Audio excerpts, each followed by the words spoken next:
Welcome to the realm of Millenia, entities of all the coils. Be ye man, woman, child, be ye spirit, creature, demon, be ye a native, a migrator, or an invader. Welcome into the realm of Millenia. I am your host here today, the Millennium Mailman, here, and I will be world building for you long after you've begun to acclimate and fit in into this realm. And that being said, just sit back, relax, and by all means enjoy as I dive into today's theatrical Thursday. All right. And in the spirit of today being theatrical Thursday, uh, it's not theatrical Thursday, it's Theater Thursday. Theater Thursday. So, Theater Thursday is more so about putting my experience in the film industry and cinema to use. So I will be verbally pitching you the trailer to a character design I have in here. It is absolutely a side character. Don't stress, right? I'm not spoiling my book. This is a side character, even by the markers of my book, where I don't like following a main character, but there is like a series of what is effectively main characters to my book. So, despite there being multiple main characters effectively in my book, there are subsequential side characters there, and this would be one of those side characters being flushed out in the form of like a movie trailer, right? Where this, if I later on have the time or the financial ability to, I would get someone to reproduce this movie trailer, be it as an animation or just like an IRL adaptation of the characters and just the story aspect, right? So, this character design, I'm not sure how much I like the name of them, but it's not definitive, right? For the person, but I can always change the name. So, the whole writing here I have, the two and a fraction of pages, uh, it's all based on the character, the side character I have. It's not a main character, so again, by no means am I spoiling the book for you. No spoilers, right? But this is letting you know of a side character and how well I flesh out my side characters so you can have a relative growth and hype for the actual main character line of my book.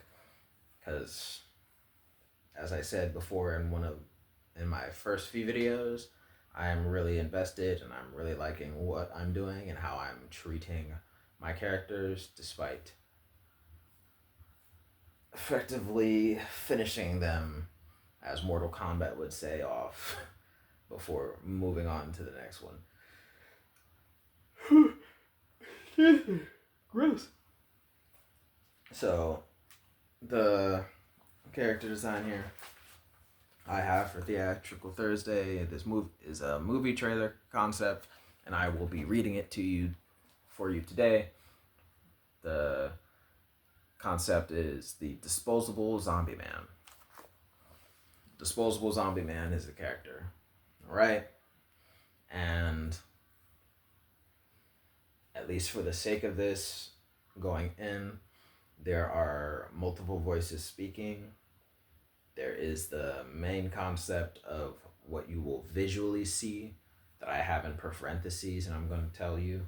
And then there's the dialogue of what you will be hearing as the visuals of the character are being shown on screen.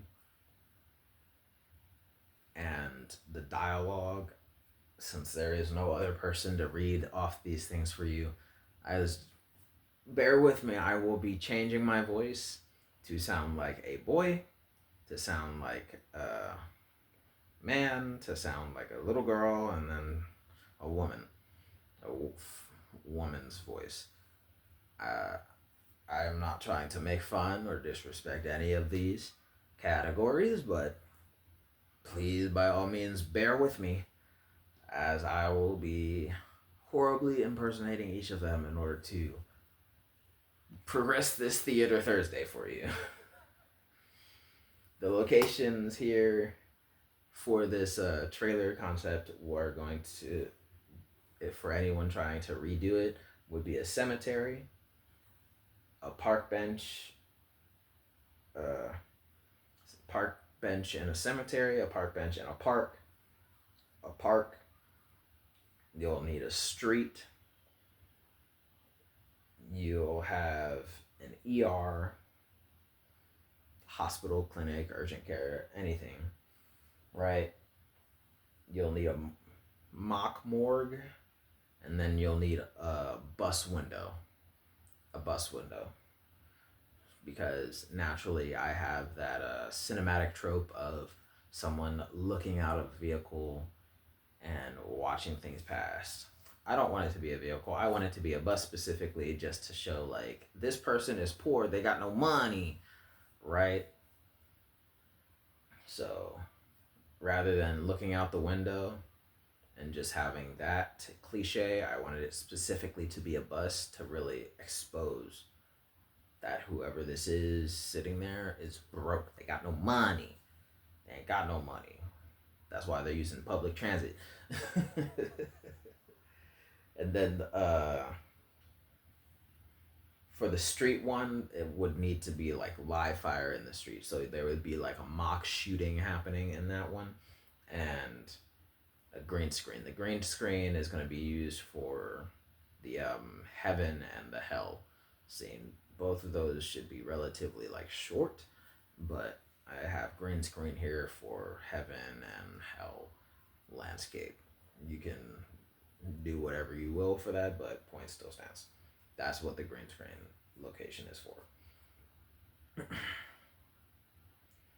So, but yes, this is the Theater Thursday, and this is going to be me reading to you the movie trailer concept written for Disposable Zombie Man.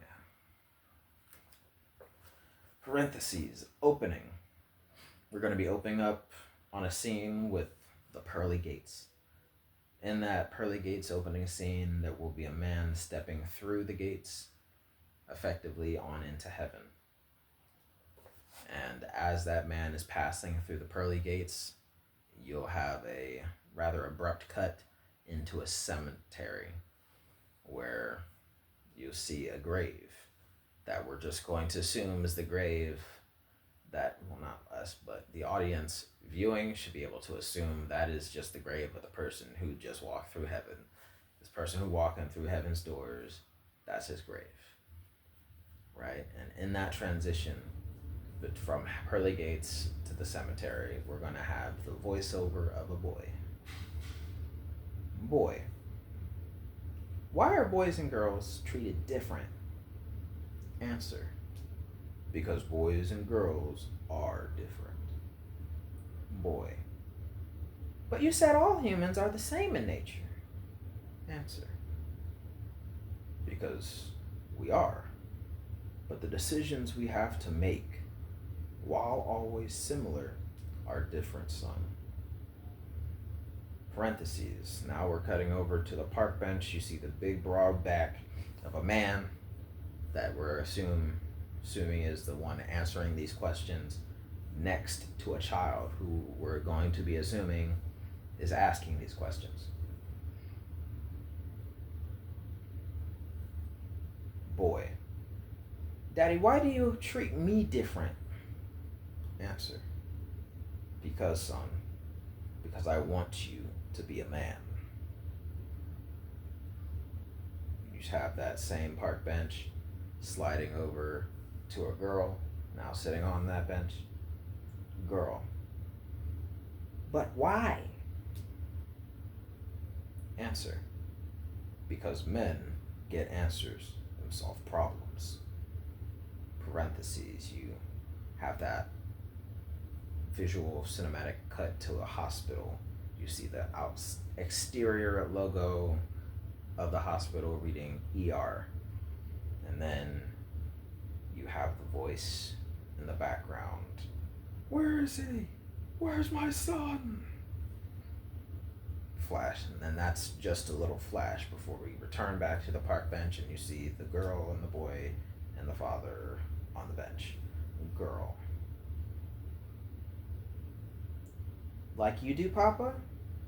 Like you do for us? Answer. There's a difference between men and fathers too. Parentheses, because we're getting another snippet cut away from the bench into hearing live fire gunshots and seeing a sniper muzzle. That with a close-up of the muzzle specifically before it slides and pans down that muzzle into the facial feature of the man holding it. Like you do, Papa? Like you do for us? Answer. Men guard and protect themselves and what's theirs to be protected without sacrificing as much as possible. Cut to the hospital interior. You see a man's hand over a body bag. The hand itself is drying out, paling and withering as the body in the body bag begins to shift and move. And now you go from where the fatherly voice cut off from talking about the men to a dying answer to finish off that answer talking about men. So the most initial answer to the child, the girl, is, hey, men and fathers are different. And then you hear a regular man's voice saying what a man is, and then you hear a dying answer voice saying what a father is.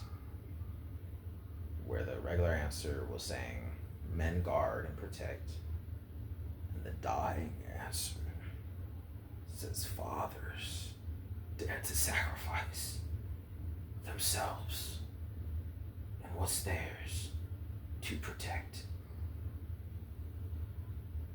or better, those who are theirs to be protected.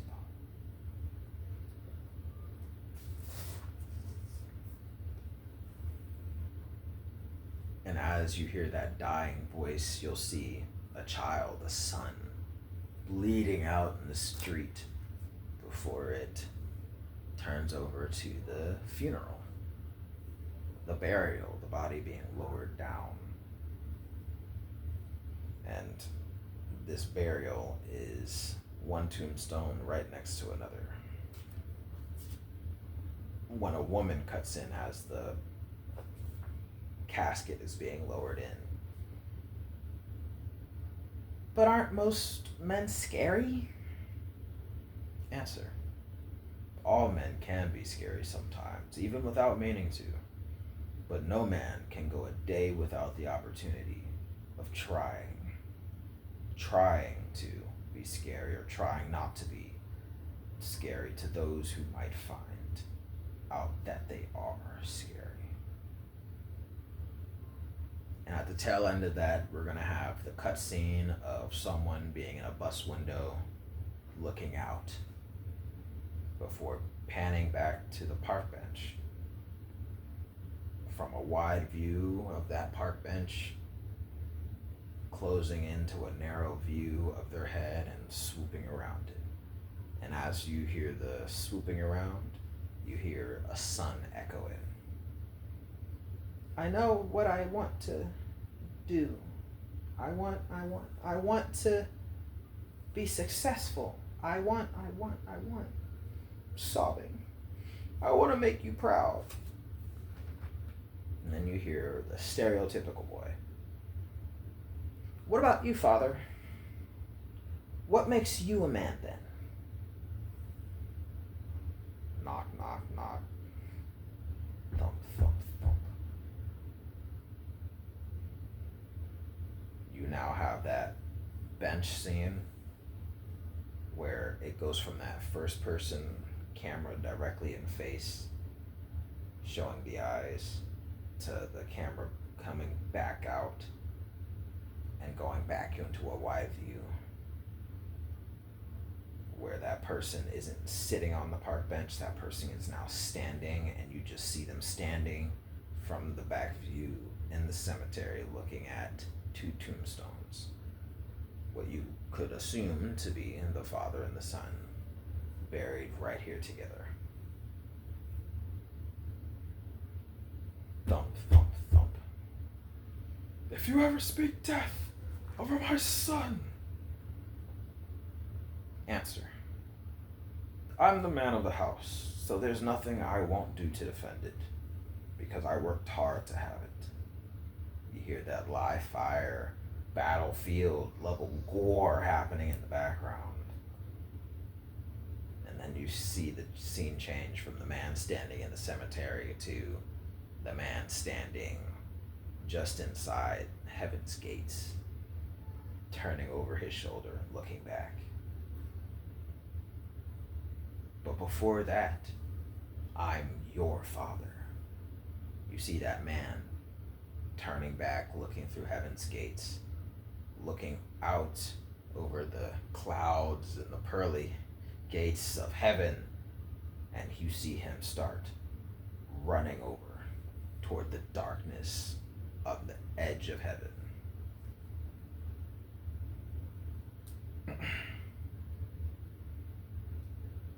But before that, I am your father. Scene cuts to the darkness of night.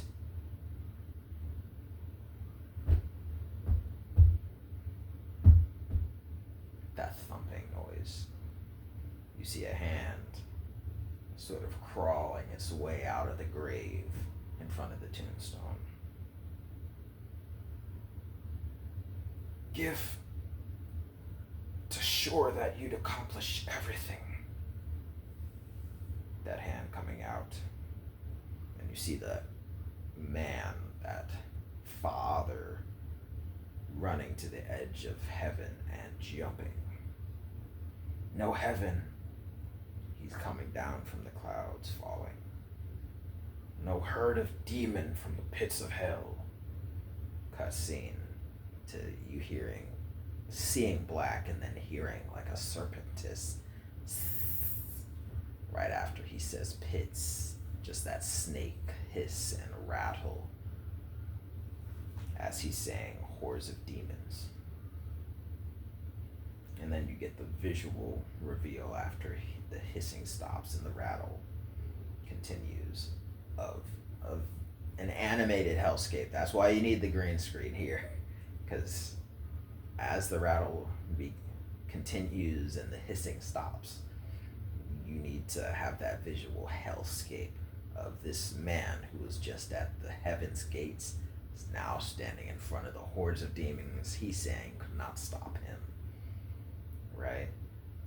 Just see this visual hellscape animation with one stoic man acting as its guards.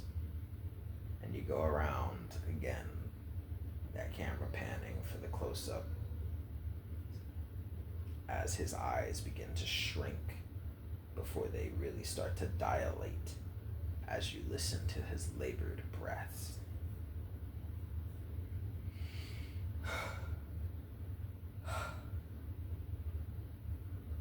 Son, you kind of hear like a little whining from a boy figure, right? I'll never add up to the man you wished me to be.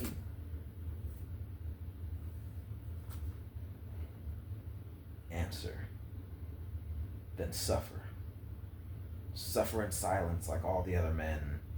Men waiting on a real man to step in or be able to step up. Suffer, or find him in yourself so he can tell you otherwise.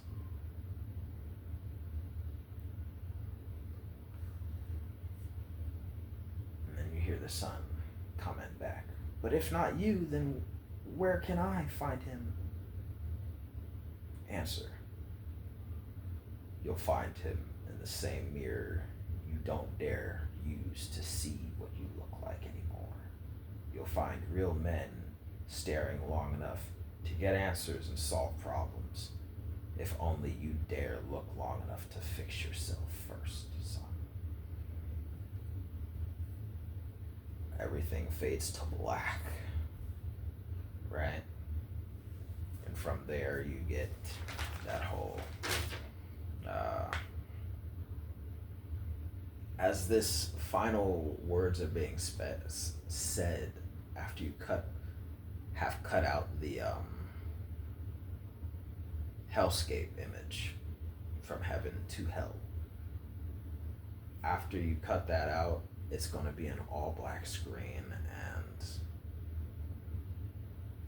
no more visuals, just the voices. And from there, you are going to have all black screen with gold text showing you like a game panel abilities card explaining the abilities that one of them has. It's gonna go blinging, and then it'll show you the innate skill. Or I'm gonna just put it on the camera screen here and hope you can see it. Let's see. Where it says blinging, innate skill, transference, upgradable. Right? Where in this black, faded to black screen, you're now going to have that ability to see the whole image of what ability allows all this ridiculousness to happen. And that skill, that innate ability, is the skill of transference. Upgradable, mind you, where the explanation of it is that link with designated bonded targets. You get to determine backlash and damage receivers amongst all bonds. Bonded targets are eternally unchangeable, so choose wisely, host. Choose wisely because redacted. And don't forget redacted, dot, ha, ha, ha, ha, ha, ha, ha, ha. Right? And the reason I have that little last excerpt there as the screen is black is because the book I have is a bit more fantasy. It's not necessarily sci-fi or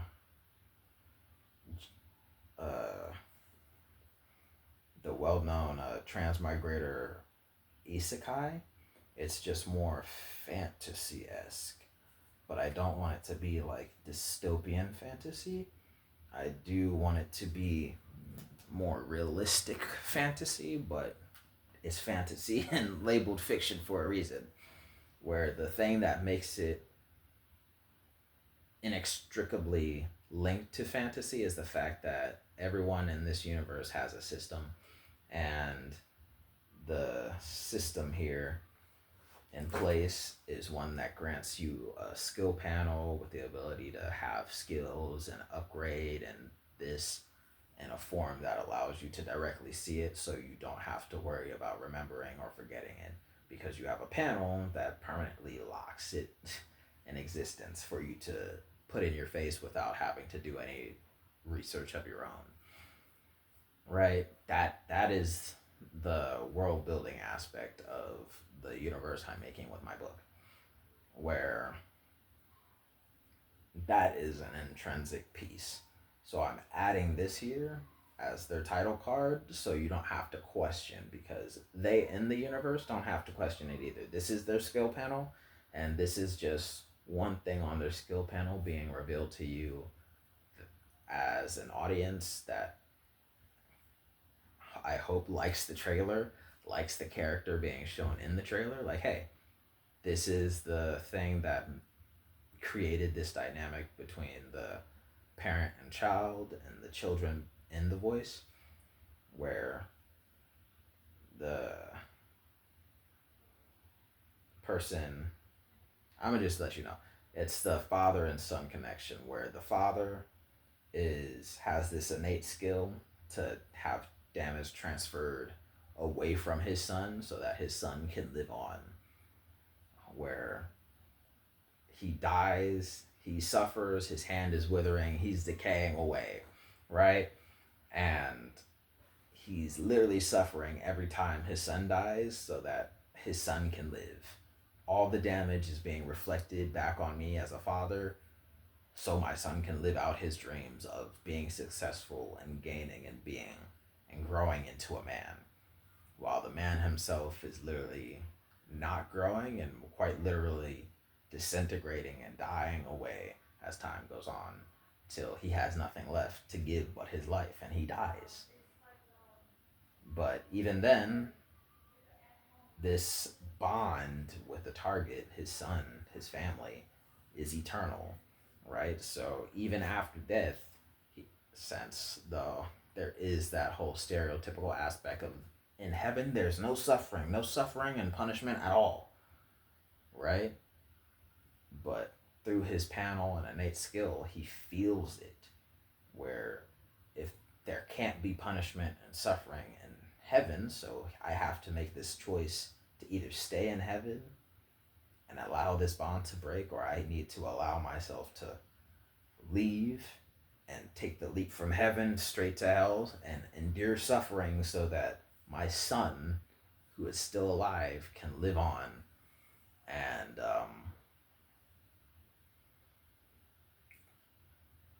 so that my son can live on and I take the damage for as much of eternity as I need to so that he can be successful and achieve his dreams, right?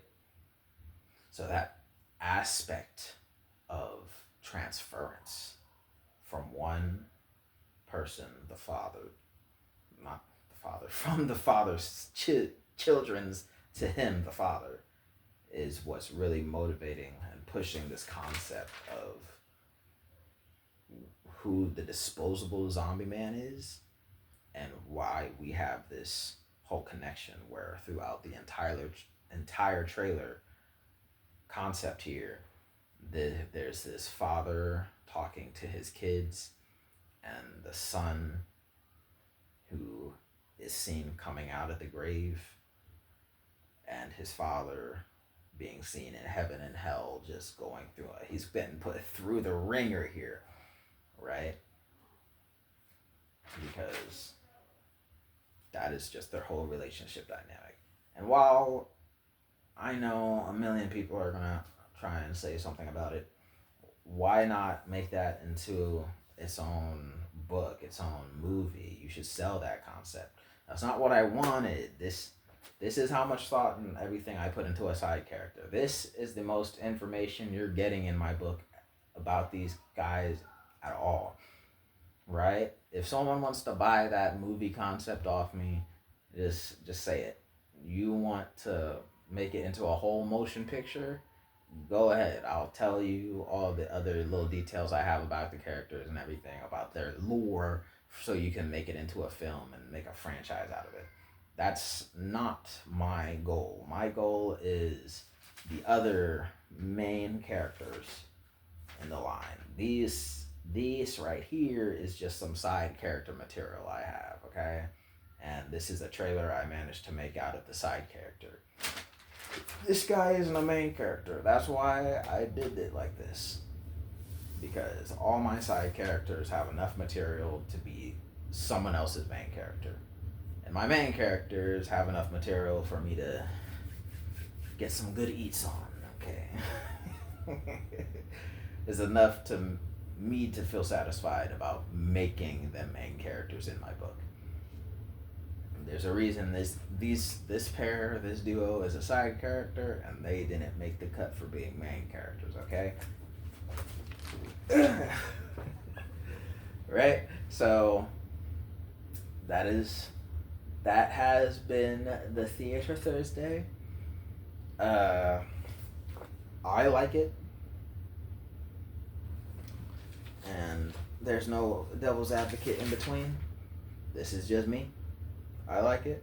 This is my character, the disposable zombie man. I really want to give him a different name, like man zombie, or I need another word for zombie. I don't want to just call him zombie. Zombie is normal, and it's the first thing that came to mind because that's the first thing that other people are gonna recognize. Because I didn't want to call him the undead man or man undead. But I really want another word that better fits the character to go by. But for now, it's just the disposable man zombie. Zombie man, man zombie, whichever one you choose. Disposable man zombie. Until I can figure out a different name or moniker for him to go by. Because I'm not really digging the idea of calling him the undead man. But the trailer concept is for the son. Although the power shown is something of the father. Right? Because you can make a whole movie about the son going through life and having flash heats of the dad suffering the backlash and consequences here and there. You could probably make a TV series out of that concept as well, but that's not something I care to do. There's enough material in my notes and books for it, and my draft book and stuff, but it's not something I want to do personally. I already have enough material. If I wanted to do that, I probably could. I don't wanna. If anyone else wants to, like, buy it off me or just buy access to the rights to do something with that, like, get permission and just give me a funding to trace back that you have the approval, I don't care. I'm all for it. But so you don't get in trouble legally later on for using the stuff, that's fine. But overall, I hope you enjoyed. If you like my little trailer movie concept, go ahead, press the like button. If you have some things you want to say or address about it, question, comments, concerns, or anything other like, go ahead, throw that down in the comment section down below. If you would like to share it with other people, by all means, do as you will. I'm not forcing you. And if you want to support me finishing my book and continuing to write more characters like this and finishing the book so you can read about characters like this and the ones I deem to be somehow better than characters like this that I have as side characters, go ahead, press the subscribe button. And if for some reason you don't only just want me to finish the book so you can read about it, and you like the videos I'm doing and never want to miss a single one, go ahead, press the bell button after that subscribe button, although I cannot understand why you would want to. But hey, that is just me, your Millenia Mailman here today. I was your host, and I hope you enjoy. Goodbye, all you entities of the realm.